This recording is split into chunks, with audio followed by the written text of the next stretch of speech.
The Stormlight Archive is a story heavily focused on bonds. Bonds between people, bonds between nations, and bonds between those of the present with those of the past. And in today's Cosmere Q&A video, I'd like to discuss one of the most important bonds on the planet of Roshar, the Oathpact. The topic for this quick little video comes to us courtesy of Commander Fly Auburn.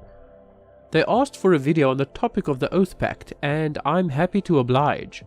Now, there isn't a whole lot to say on the Oathpact, which is why this video isn't very long. But I also think it's important to revise some of this information for those who haven't read it in a while. And while I mentioned it in previous videos, I think having it as its own separate video would also be valuable. Remember that you can also request topics to be made into videos in the comments. If there's a topic with enough substance, I'll make a Cosmere Q&A video on it, so feel free to let me know what you'd like to see. So without further ado, let's jump right in. History. The history of the Oathpact can't be discussed without first looking back to Roshar's ancient past. Back before the first desolation, humans came to the planet of Roshar from the neighbouring planet of Ashen. At first they settled in well and coexisted with the native singers who lived there. They were given the land of Shinovar to inhabit, likely because of its size, but also because of how close the landscape and weather was to that of their home planet. But from what we've learned, it seems that the humans weren't satisfied with being only given Shinovar, and thus they sought to expand. Tensions grew between the humans and singers until an all-out war erupted. This was the start of the first desolation on Roshar. The singers turned to Odium, who promised them power to defeat and push back the humans. The humans turned to Honor, who promised them the same. All the while, the first desolation raged on.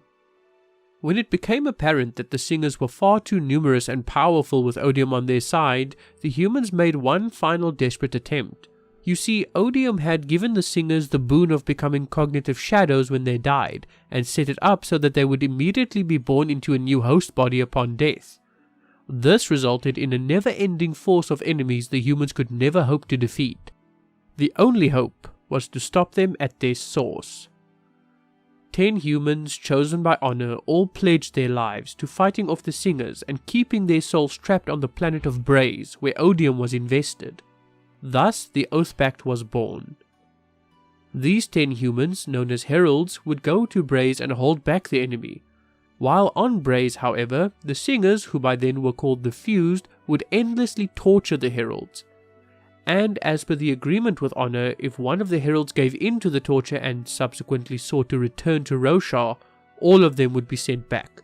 And without the Heralds to keep the Fused at bay, they would return too, starting a brand new desolation. Not a lot is known about the actual mechanics of the Oathpact. It has been hinted at thus far, and it seems that Dalinar wishes to reforge the Oathpact in order to save Roshar. But whether that will be successful is not yet known. The back half of the series will be from the perspective of the Heralds, so we will likely get a deeper insight into how the Oathpact works and how it was exactly initiated. But for now, this is as far as we know regarding the origin. The Fall. The cycle of desolations continued for a while, and the Heralds held on valiantly. Hundreds of years would pass between desolations, and when the Heralds returned, they would lead humanity in the fight against the Fused. Once the enemy was defeated and the desolation over, the Heralds would return to Braze to be tortured as they held on and tried to keep the Fused back while giving humanity time to recover. This cycle of peace and desolation caused a very stagnant progression on Roshar. Humanity would progress their knowledge of magic and science only to be brought back to the Bronze or Stone Age when all the fighting was done. This was of course due to how destructive these desolations were. And this is why the Heralds sought to last as long as possible between desolations in order to provide humanity with at least some hope when they returned. Unfortunately, about 2,500 years after the first desolation, the Heralds began to weaken. Millennia of nothing but torture and war, followed by more torture and war, started to severely decay their sanity. They struggled to hold on between desolations, and thus the time between them grew shorter and shorter. Humanity had less and less time to recover, to the point that there was only 2 years between desolations instead of the hundreds they had before.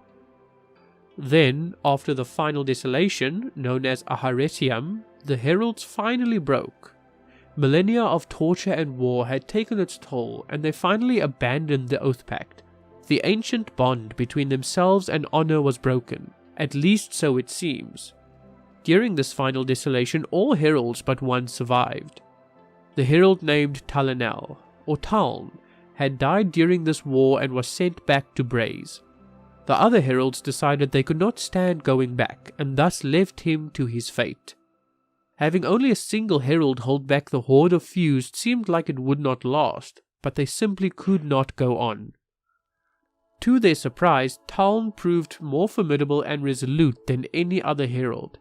For 4,500 years, Talanel held back the forces of Odium on his own. For 4.5 millennia, he held out against endless torture, unyielding and unbreakable. It is for this that he is often given the title Bearer of Agonies.